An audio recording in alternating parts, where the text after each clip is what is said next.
তুমি কি জানো উম্মত, আমি 23টা বছর টানা তোর জন্য কেঁদেছিলাম উম্মত। আমি এমন কাঁদা কাঁদছি রে উম্মত তোদের জন্য। এশার নামাজের পরে দাঁড়াইছি, ফজরের আজান পর্যন্ত আমি আমার মালিকের কাছে তোদের জন্য, উম্মতের জন্য চোখের পানি ফেলে কাঁদছিলাম। আমার এত চোখের পানি তোর দিল গলাইতে পারলো না।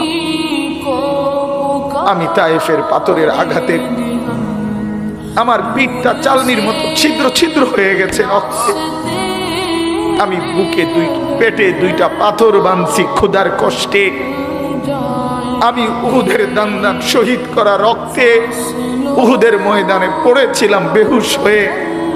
আমার ঘরের চুলায় 3 মাস রান্নার জন্য কোনোদিন চুলায় আগুন জ্বলে নাই।